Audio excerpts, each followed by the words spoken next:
Il y a de cela quelques mois, je vous avais parlé de ce personnage, une bête de puissance tellement monstrueuse qu'elle a dominé son propre monde.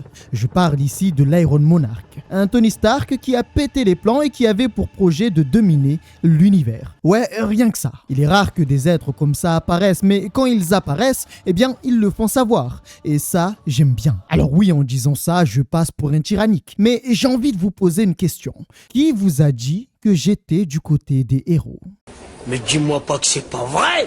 Permettez-moi de vous parler d'une autre bête de puissance. Un gars si puissant que, dans l'histoire dont je vous parle, il avait frappé la Terre avec une force telle qu'il avait créé un cratère et provoqué un tremblement de terre de magnitude 10. Tout ça juste pour passer un message au gouvernement. Un message qui dit « Ne me faites pas chier ou je détruis tout ». Ce gars est connu sous le nom d'Hyperion. Aujourd'hui, j'aimerais vous parler de l'histoire d'un autre Hyperion, un encore plus terrifiant, un qui ne parle pas trop et qui laisse place à la force, à la puissance brute, un qui sera connu plus tard sous le nom de King Hyperion. Mais avant de commencer, laissez-moi vous parler du partenaire du jour. Oli. Bon, je pense que ce n'est pas nécessaire de vous faire une grosse présentation. Pour ma part, je ne suis pas un grand consommateur de boissons. Je me contente simplement de boire de l'eau et à de rares occasions, je me permets de prendre une boisson pour le plaisir. Et franchement, si vous êtes comme moi, modéré dans la consommation, ça peut être assez intéressant. Oli dispose de 3 gammes principales. Oli Energy, qui est une boisson sans sucre, qui est là pour remplacer les boissons énergisantes sucrées. C'est l'idéal si l'on veut de l'énergie pour travailler et surtout garder cette énergie sans devoir consommer plus de café par exemple. Ça donne aussi un peu de vitamines. Oli Iced Tea est une boisson ou plutôt un thé sans sucre avec différentes saveurs. D'ailleurs, ils ont tous différentes saveurs. Poire, coco, kiwi, etc.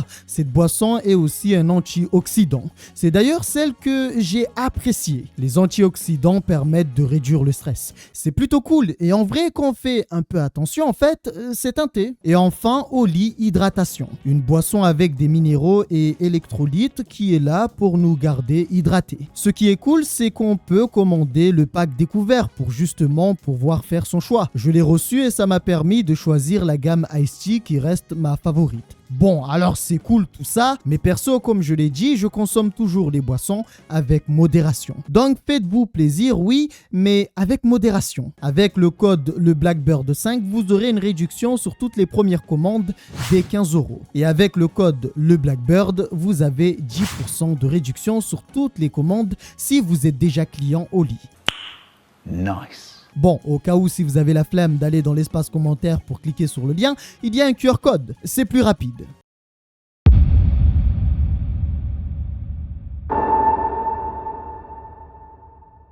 Alors, très important à savoir, les comics que nous allons voir sont les comics Exil. Il y a au moins 15 chapitres qui concernent le King Hyperion. Alors ça, c'est cool parce que ça veut dire qu'il a fait de nombreuses apparitions dans ses comics. Pas seulement dans Exil, puisqu'il apparaît aussi dans Age of Heroes. Vous moquez pas de mon accent et de ma prononciation, sinon je vous banne def de la chaîne. Il apparaît aussi dans Thunderbolt, publié en 2006. Bon, malheureusement pour vous, on ne verra pas tout aujourd'hui parce que ce serait trop long. Mais oui, je vais diviser ça en plusieurs parties comme d'habitude. Et ce que je vais faire aujourd'hui, c'est juste voir les parties le concernant. Donc ne vous attendez pas à avoir tous les contextes sur tous les personnages présents dans ces comics. Le but est de voir ce qu'a fait le King Hyperion. Alors, le King Hyperion fait sa première apparition dans le comics Exil publié en 2011, le chapitre 38. L'histoire en elle-même commence avec une équipe de héros dont nous avons déjà fait la rencontre dans l'histoire de l'Iron Monarch. Alors, je dis héros, mais ce n'est pas vraiment ça, mais vous allez comprendre. Cette équipe est dirigée par Gambit et leur mission, c'est de voyager dans les réalités alternatives, le multivers, afin de réaliser des missions qu'ils sont obligés d'accomplir. Certes, cette équipe est dirigée par Gambit, mais on y trouve aussi des monstres.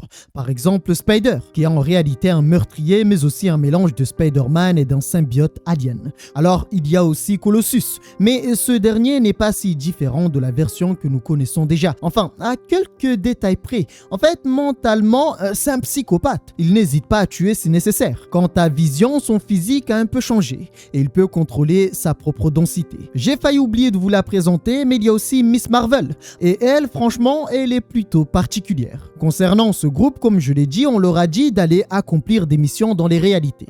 En réussissant ces missions, la promesse, c'est de pouvoir revenir dans leur propre monde. Enfin, normalement, d'après ce qu'on leur a dit. Et c'est justement là où cette équipe devient intéressante, parce que leur mission ne s'arrête jamais, ce qui fait que depuis lors, ils sont prêts à tout pour retourner chez eux. D'ailleurs, on les appelle Arme X. En d'autres termes, ce sont des héros, mais pas vraiment. Ça dépend du point de vue. Malheureusement, arrivés dans cette réalité, ils perdront une amie chère, Tornade. Quant à Hyperion, il fait aussi partie du groupe. Il était bien présent et n'a fait que regarder. D'ailleurs, il parle très peu. Bon, on pourrait se demander, mais attends, Hyperion, mais qu'est-ce qu'il fout dans cette équipe? Eh bien, il s'avère que lui aussi a été recruté pour rejoindre cette équipe. Enfin, recruter, c'est bien un grand mot. Disons plutôt qu'on l'a tenu par le slip, qu'on l'a envoyé là. Alors justement, arrivés dans cette réalité, ils vont commencer à se questionner concernant ces missions qu'on leur demande de réaliser. Et Spider va poser une question plutôt intéressante. Et s'ils ne font pas cette mission qu'on leur demande de faire, qu'est-ce qui va se passer? La personne derrière tout ça est un gars appelé le courtier du temps.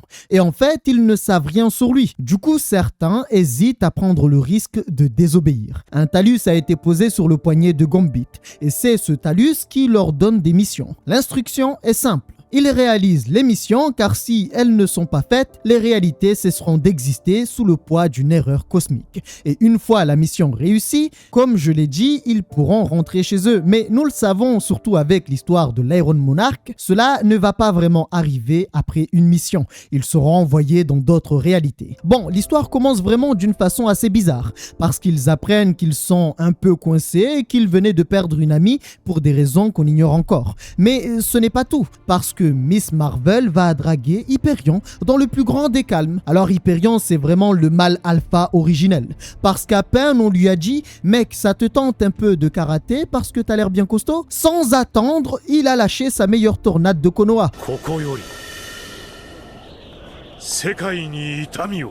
Bon, je pense qu'on s'est tous compris. Petite particularité, on remarque qu'il est vraiment violent. Il lui arrache ses vêtements avant d'entamer une partie de boxe anglaise. Alors, il est plutôt rapide parce que dès le premier round, c'était déjà fini. Et à peine avoir fini de faire sa petite affaire, il a complètement changé de temps et de comportement. Il devient plus froid et lui fait comprendre qu'elle l'a dégoûté. Ouais bon, je t'aime bien Hyperion, mais il y a 5 minutes, t'as pas dit non. Dans tout ça, il va remarquer une personne cachée dans le placard. Et vu que cette personne ne voulait pas se montrer, il a failli tout détruire. Heureusement, cette personne va décider de se montrer.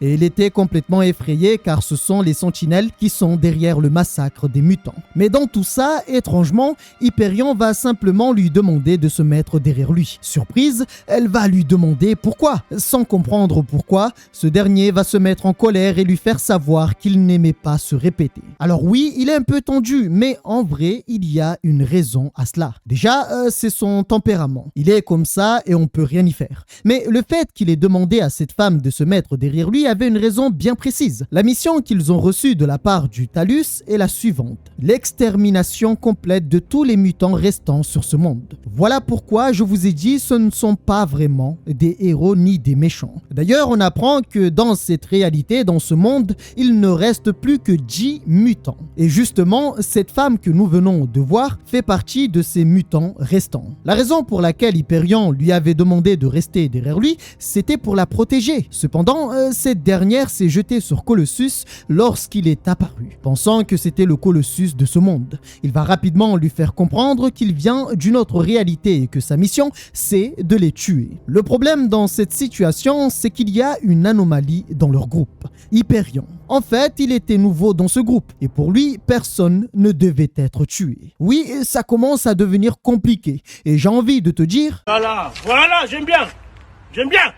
Il s'avère qu'Hyperion avait bien entendu les ordres du Talus, mais il refusait de les suivre et s'en foutait complètement de cette mission. En fait, il avait d'autres plans pour ce monde. Il informe dans le plus grand des calmes qu'ils allaient prendre le contrôle de ce monde et le diriger.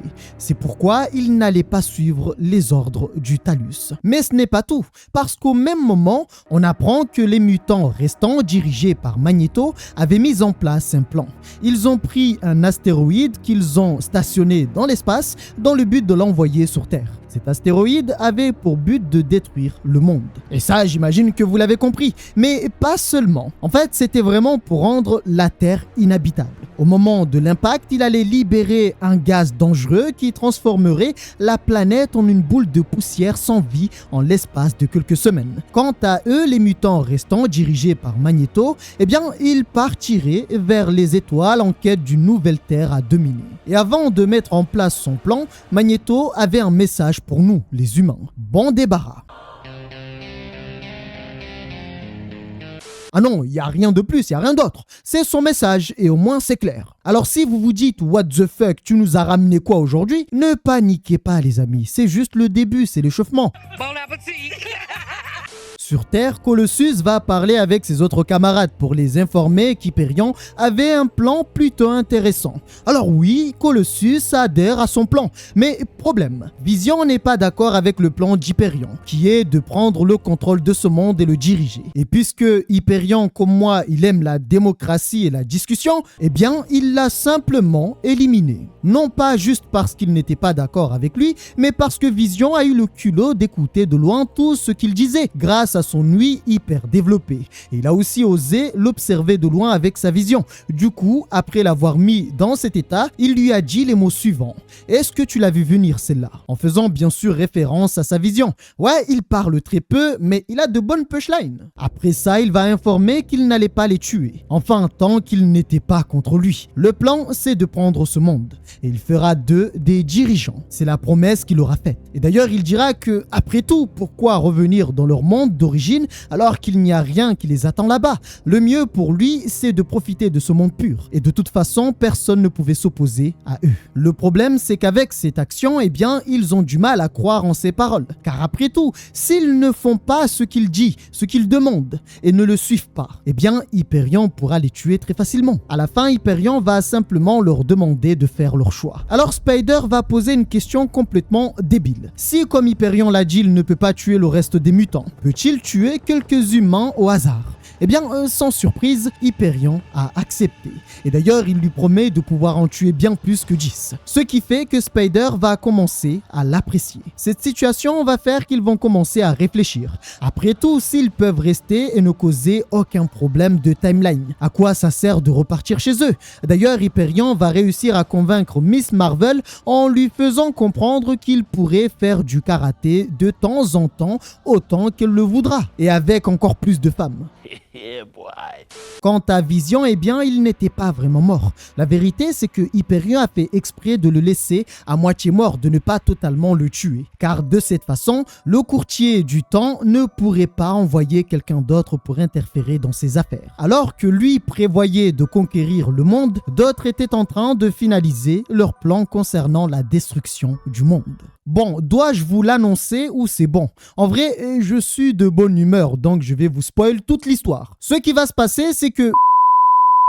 Bon, il semblerait bien que vous ayez de la chance, le futur moi qui est en train de faire le montage de cette vidéo est plutôt bien sympa. Ce connard, je devrais peut-être aller voir les autres moi qui existent dans le multivers. Il doit certainement y en avoir un qui a dominé le monde. No.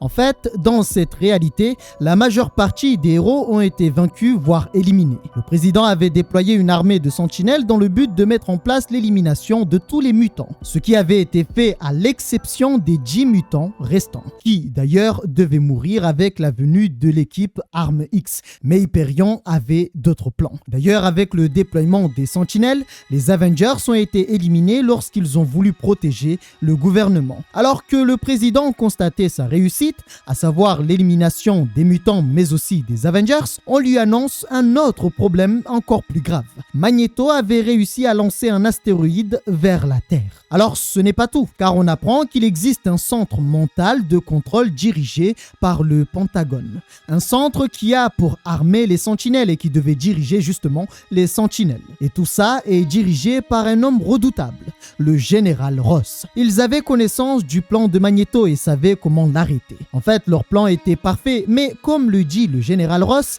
il est parfait jusqu'au moment où un autre mutant fait son apparition, un gars qu'ils n'ont pas calculé dans leur plan. Et c'est justement ce qui va se passer. En voyant la détection du nouveau mutant, ils ont pensé à une résurrection. Mais à la fin, conclusion, les mutants qui sont apparus sont inconnus. Ils vont même penser que c'était des gens qui avaient utilisé un téléporteur dimensionnel comme ils l'avaient déjà vu en 1998. Alors même l'hypothèse des Skrulls sera mise sur la table. On va donc envoyer des sentinelles, mais problème. Ces derniers sont détruits en très peu de temps. La bête derrière tout ça n'est nul autre que Hyperion. Et ce dernier était directement venu leur rendre une petite visite. Après tout, s'il veut prendre le contrôle de ce monde, il doit éliminer toutes les forces cachées dans l'ombre, même ceux dirigés par le gouvernement. Miss Marvel va aussi intervenir, mais de son côté, ce n'est pas vraiment un grand succès. À la différence d'Hyperion, elle reste bien plus vulnérable. D'ailleurs, Hyperion n'avait pas envie de l'aider, et en fait, il ne va pas le faire. Son but était de détruire le cœur principal. Il va donc envoyer beaucoup d'énergie afin de le surcharger, ce qui va mettre très en colère Miss Marvel parce qu'il ne pense qu'à son objectif. Et d'ailleurs, elle dira qu'après ce qu'ils ont partagé dans le manoir X, il devrait au moins s'inquiéter pour elle. Mais non, c'est pas son problème. Ainsi, à la fin, le cœur sera détruit, ce qui fait que toutes les sentinelles vont tomber. Il s'avère qu'il est bien plus malin qu'on pourrait le penser. Il est certes arrogant, puissant, et bien qu'il possède toutes les caractéristiques d'un gars qui peut ne pas trop réfléchir, eh bien, il sait comment arrêter quelque chose rapidement. C'est pourquoi il s'est immédiatement attaqué à la source du problème, le cœur principal. Ce que j'apprécie chez lui, c'est qu'il parle très peu. Et ça montre bien plus de choses qu'on pourrait le penser. Alors, dans tout ça, après la destruction du cœur, comme je l'ai dit, les sentinelles vont commencer à tomber une par une. La panique va commencer à s'installer parce que le président comptait sur ces sentinelles qui portent des ogives nucléaires et qui devaient détruire la météorite. Et voilà que maintenant, il remarque qu'en fait, les sentinelles ne font plus de bruit, comme s'ils étaient inactifs. L'instant suivant, sans comprendre comment, l'une des sentinelles qui devait les protéger s'est écrasée sur eux. Quant à l'équipe dirigée par Gambit, ils vont se retrouver dans une sorte de cimetière gigantesque. Alors ce n'est pas un cimetière humain ou un cimetière de mutants. Non, ce sont tous des sentinelles. Peu après l'anéantissement des sentinelles, on va informer à Magneto qu'ils étaient partis, que les sentinelles n'étaient plus là. Mais Magneto est un homme prudent. Il va donc demander qui avait fait ça. Je le rappelle, il reste très peu de super-humains sur la planète. Et tout ce qu'ils savent, c'est que ces gens ne sont pas ceux qu'ils ont connus. De plus, la météorite avait été lancée. Dans 15 heures, elle devait frapper la Terre. Les jours de la libération comptés est proche. Seulement, durant ce temps, ils vont prendre la décision de revenir sur Terre. Et à ce moment-là, Hyperion venait de prendre Washington. Et c'est justement à ce moment-là qu'il va s'autoproclamer roi en disant « Vive le roi ». C'est là qu'il va devenir le King Hyperion. Miss Marvel va faire de nombreuses propositions, comme par exemple, devrait-il aller éliminer les autres dirigeants, l'Angleterre, la France, la Russie, etc. Elle fait vraiment plusieurs propositions juste hardcore. C'est là que l'équipe de Magneto va faire son apparition. À peine arrivé, qu'Hyperion va lui faire comprendre que désormais, ce monde est à lui. Il allait le protéger de toute menace. Après avoir entendu cela, Magneto va l'informer de la catastrophe en approche. Il a lancé un astéroïde qui allait s'écraser sur la Terre. Alors il lui dit qu'il vient pour lui offrir une chance de salut. Le rejoindre pour aller dominer d'autres mondes ou rester là et juste mourir. Pendant un instant, Hyperion l'a juste regardé. Et puis d'un coup, il fit apparaître un léger sourire avant de lui donner un choix. Il demande à Magneto de l'aider à arrêter l'astéroïde et rester avec lui dans ce monde ou choisir l'option 2 qui est de mourir. Bon, on connaît assez bien Magneto, et pour lui, c'est Hyperion qui doit être sous ses ordres, pas l'inverse. Rapidement, Hyperion va lui faire comprendre que la proposition qu'il venait de faire n'était pas pour lui. Cette proposition, il l'avait faite pour les hommes et femmes qui le suivent. Le plan d'Hyperion est en réalité très simple. Normalement, l'équipe avait reçu la mission de tuer les mutants restants. Mais vous l'avez compris, Hyperion, de son côté, il veut rester dans ce monde. Mais du coup, pour pouvoir rester dans cette réalité, il retarde volontairement la mission. Il épargne maximum de mutants, justement pour que la tâche ne soit pas accomplie et qu'il puisse rester dans cette réalité. Quant au fait de tuer Magneto, eh bien, ce n'était rien pour lui, tant que d'autres mutants restaient encore en vie. Concernant Colossus et Kitty, on découvre que la raison pour laquelle elle s'était jetée sur lui, c'est parce qu'elle était en couple avec Colossus dans ce monde. Et quand Colossus apprend la vérité, il s'est senti plutôt mal, puisqu'il a failli tuer la femme qu'il aimait dans cette réalité. Déjà que la situation était compliquée, eh bien, sachez qu'en plus de ça, Kitty finit par retomber amoureuse de lui. À ce moment-là, un autre personnage fait son apparition. Ce dernier constate qu'il n'y avait plus de sentinelle. Et à son arrivée, il demande qui est le chef du groupe. Mais problème, Gambit ne vient pas de cette réalité. Ce n'était donc pas celui qu'il avait connu. On apprend aussi que Tornade ou Storm, enfin comme vous voulez, est encore vivante dans cette réalité. Alors on pourrait se demander, est-ce que cette information est importante? Eh bien oui. Concernant Hyperion, il va simplement commencer à massacrer tout le monde. Wolverine se fait brûler le visage et comme il était trop excité sur le moment, Hyperion le carbonise sur place. Et quand Magneto ordonne à ses hommes de l'attaquer, problème. Certains refusent de quitter ce monde et demandent à Magneto d'arrêter l'astéroïde. De cette façon, il pourrait s'installer ici et peut-être qu'Hyperion les laisserait vivre. À la fin, Hyperion refait sa proposition à Magneto.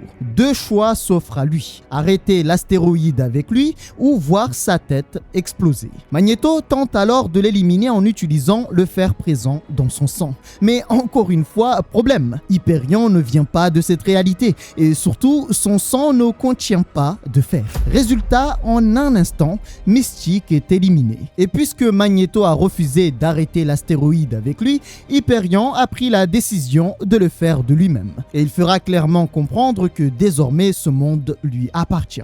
Il s'envole donc dans l'espace tout en lui disant que personne ne pouvait l'arrêter. Il n'avait aucun point faible. Et en volant à grande vitesse, la peau de Magneto a commencé à brûler complètement. Arrivé près de l'astéroïde, Hyperion lui donne une dernière chance. Soit il arrête l'astéroïde et peut-être il épargnerait sa vie, soit il refuse et il sera condamné. Voyant que ce dernier n'était pas obéissant, il a explosé son crâne. Maintenant, il ne reste plus que le plus gros problème dans cette histoire, l'astéroïde. Ailleurs, Gambit et son équipe vont faire la rencontre de Storm. Mais rapidement, ça va partir en vrille. Elle va se jeter sur lui alors que ce dernier lui avait bien dit qu'il ne venait pas de cette réalité. Il s'avère que c'est encore une fois la même histoire qu'avec Kitty et Colossus. Ils étaient en couple. Dans cette histoire, Kitty va la tenir responsable pour tout ce qui est arrivé aux mutants. Mais Storm va rejeter cette responsabilité, car pour elle, la faute est à Charles Xavier qui était trop idéaliste et stupide. On apprend aussi que Storm avait un plan pour survivre au moment de l'impact de l'astéroïde. En fait, avant l'impact, elle avait la possibilité de se téléporter avec Vanisher. Vanisher possède la capacité de téléportation. Il pouvait donc se téléporter dans l'espace sur le vaisseau où se trouve Magneto. But now he's dead.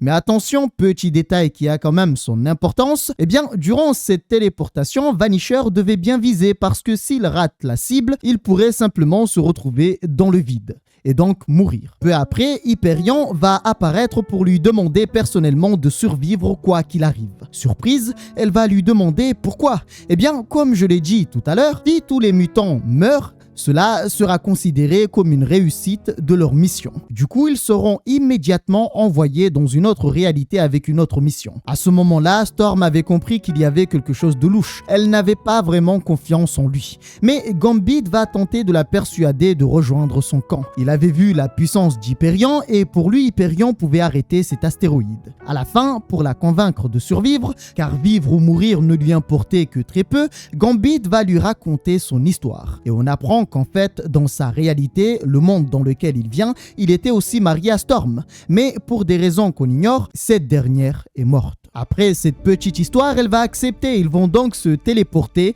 vers l'astéroïde M. Ce qui marque aussi le début de la phase 2 du plan d'Hyperion.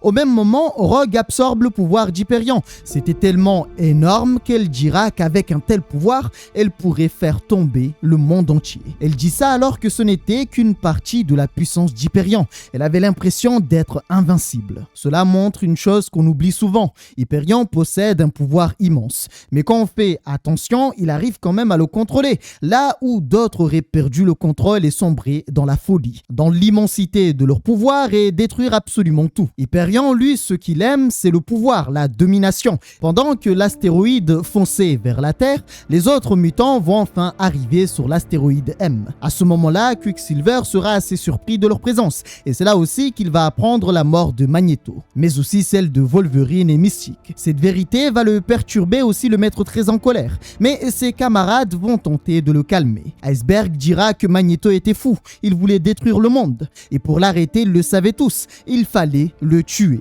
C'était le seul moyen. Rapidement, Pietro finit par accepter la réalité, car il savait qu'ils avaient raison. Ce que faisait Magneto n'était rien d'autre que ce que les humains avaient fait aux mutants. C'était juste de la folie. Alors qu'ils essayaient de le calmer, eh bien, d'un autre côté, Miss Marvel observe Hyperion de loin. En fait, elle l'admire. Hyperion était parti avec Rogue pour détruire l'astéroïde. Tout ça dans l'espoir de l'empêcher de s'écraser sur Terre. On pourrait se dire, waouh, c'est incroyable, ça devient littéralement des héros. Calmez-vous. Tu te calmes. Les minutes vont passer et les pouvoirs que Rogue avait obtenus en absorbant les pouvoirs d'Hyperion commencent à s'épuiser. À ce moment-là, elle va lui demander de l'aide. Elle va lui demander de s'approcher afin qu'elle puisse se recharger encore plus. Mais Hyperion refuse. À la fin, il dira simplement que tout cela était inutile. Et ce qui suit, ce sont simplement des cris de terreur. Sur Terre, les humains voient l'astéroïde arriver et la panique s'installe. Ils ne peuvent pas se défendre car les héros sont morts. Les mutants sont morts. L'impact a finalement eu lieu, marquant la fin d'une ère pour l'humanité dans cette réalité. En panique, Kitty attrape Colossus. Elle veut partir avec lui au plus vite, avant qu'Hyperion ne revienne. Elle savait qu'il était encore vivant et qu'il reviendrait forcément pour les tuer. Malheureusement, à ce moment-là, Colossus ne croit pas vraiment en ses paroles. En fait, Kitty, en voyant la situation, avait compris une chose. Hyperion allait sûrement chercher à quitter cette réalité. Et pour y parvenir, il devait terminer sa mission, c'est-à-dire éliminer tous les mutants restants. Et encore une fois, malheureusement, elle avait raison. Peu de temps après, Hyperion réapparaît. Colossus, perturbé, lui demande quel est le plan. En fait, de son côté, il était un peu dans le déni. Il ne voulait pas penser à ce qui allait arriver. Mais Hyperion va lui faire comprendre qu'il était naïf. Pour lui, la réponse était évidente. Malgré tout, Colossus tente de protéger sa bien-aimée.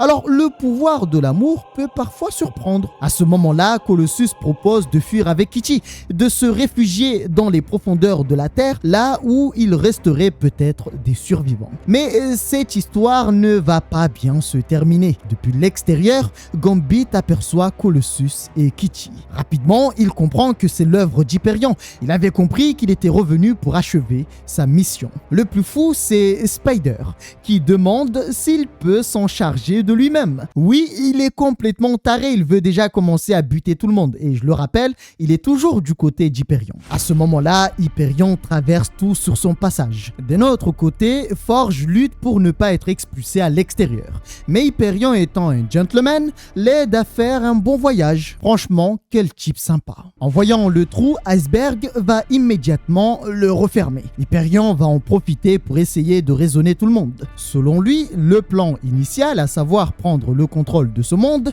était désormais impossible. Eh bien tiens, c'est vrai qu'on l'avait pas remarqué. Le seul choix qui reste, c'est tuer tout le monde. Et Spider ainsi que Miss Marvel sont d'accord avec lui. Quicksilver tente de le surprendre avec sa vitesse, mais ça ne marche pas. En plus d'être incroyablement fort, Hyperion est aussi très rapide.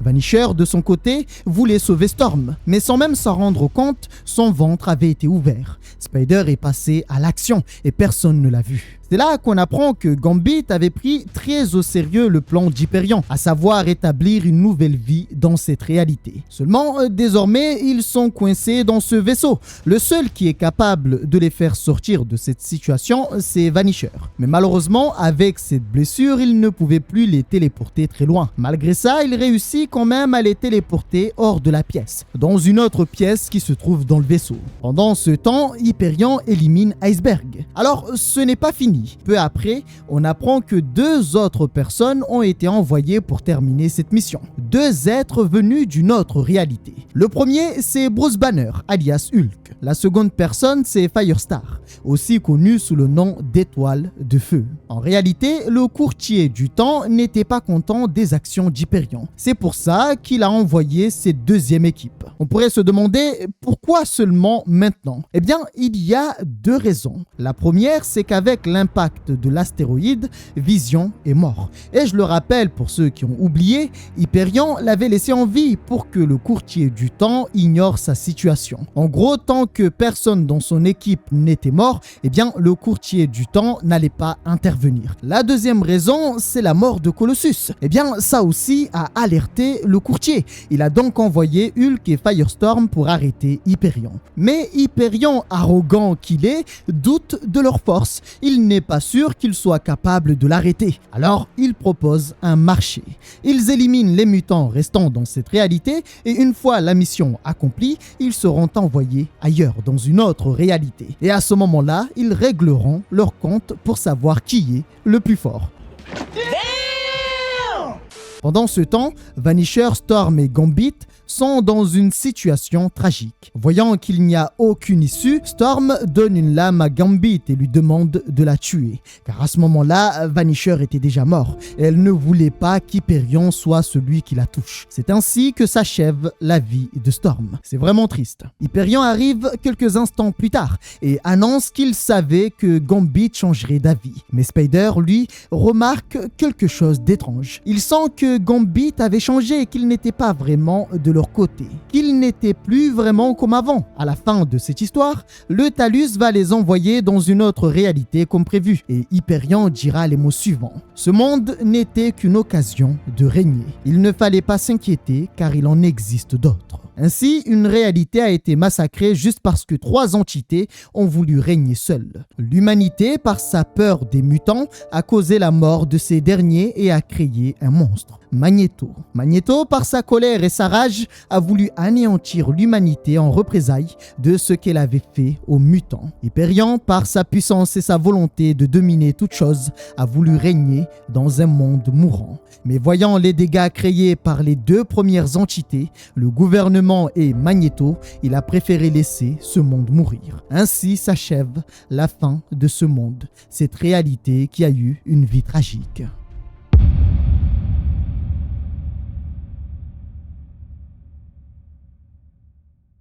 Qu'avez-vous pensé de cette histoire? Bon, je l'ai racontée avec beaucoup d'humour, c'est un peu ma marque de fabrique. Mais je dois tout de même reconnaître que l'histoire est vraiment triste. Elle est juste horrible. On passe de l'espoir au désespoir en seulement quelques chapitres. Et en vrai, peut-on dire que l'humanité a causé sa propre perte? Pour ma part, oui, car elle s'est débarrassée des seuls qui pouvaient la défendre dans ce genre de situation. Je parle ici des héros comme les Avengers, mais aussi des mutants. Bien sûr, ces derniers, s'ils étaient encore présents, ils auraient pu combattre Hyperion, mais c'est ainsi. Alors oui, il y a bien sûr une suite, mais pour ça, nous le verrons dans le prochain épisode. Ne vous inquiétez pas, je ne vous ferai pas attendre. On verra ça directement dans le prochain épisode la semaine prochaine. Vous verrez qu'Hyperion va changer physiquement, et je le trouve encore plus terrifiant dans cette forme. Enfin bref, j'espère que vous avez kiffé l'épisode d'aujourd'hui. Concernant Oli, tous les liens sont en description. N'hésitez pas à utiliser les codes promo pour obtenir quelques réductions. Sur ce, prenez soin de vous et on se retrouve au prochain épisode.